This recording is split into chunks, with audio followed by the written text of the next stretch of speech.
হরিশ্চন্দ্রপুর থানার সুলতাননগর কেএমএস ক্লাবের পরিচালনায় আজ থেকে শুরু হয়ে গেল টি-20 ক্রিকেট টুর্নামেন্ট। এই টুর্নামেন্টে অংশগ্রহণ করবে 8টি ক্রিকেট দল।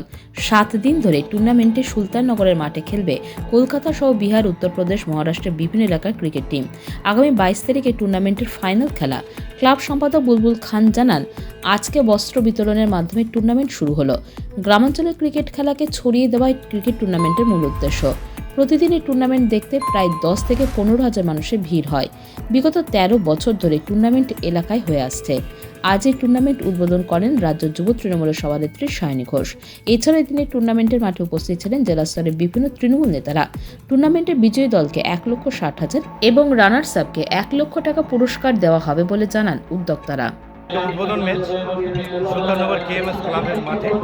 কেএমএস ক্লাবের 7 দিনের টুর্নামেন্ট, 8 টিম এন্ট্রি হয়।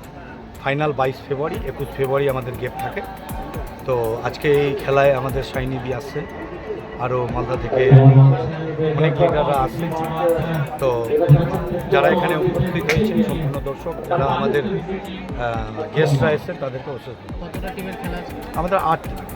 আমাদের ইউপি আছে, কলকাতা আছে, আমাদের টিম বিহার থেকে আছে, অনেক সব বাইরের টিম। কি করলেন আছে? আজকে আমাদের বস্ত্র বিতরণ ছিল, প্রায় 1000 বস্ত্র দেওয়া হয়েছে। তারপরে আমাদের বস্ত্র বিতরণ দিয়ে শুরু হয় আমাদের প্রোগ্রামটা। প্রতিবার ক্লাবের একটা আমাদের বাৎসরিক যে একটা শিডিউল থাকে ক্লাবের, এই শিডিউলের মাধ্যমে ফাইনাল 22 কি কি প্রাইজ রেখেছেন? আমাদের আছে 1,60,000 টাকা first prize, second prize 1 lakh টাকা। ম্যান অফ দ্য সিরিজ আছে পালসার বাইক, আর ম্যান অফ দ্য ম্যাচ 25,000 টাকা উইথ সবগুলোর মধ্যে আছে। বেস্ট বোলার টিভি আছে, কালার টিভি 20 ইঞ্চি, আর আনুষঙ্গিক অনেকগুলো প্রাইজ আছে। দর্শকদের জন্য প্রাইজ আছে। দর্শকদের জন্য আমরা যেটা কাল থেকে মনে করেছি, একটা হাফ অ্যান আওয়ার টাইম দেওয়া যাবে। সেখানে যে দর্শকগুলো আছে তার লটারি হবে, তাদেরকে প্রাইজ দেবে। কেস ধরলে 1000 টাকা আছে সব দর্শক। খুবই ভালো লাগছে কি আমরা একটা নর্থ বেঙ্গলে একটা বড় টুর্নামেন্ট করি।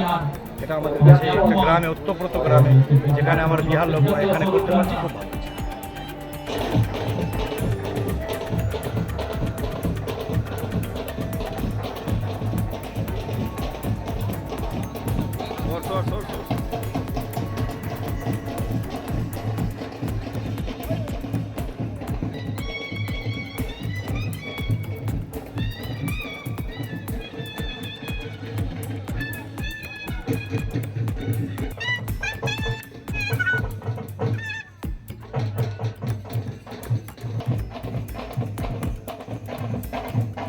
Bureau news Bangla Times.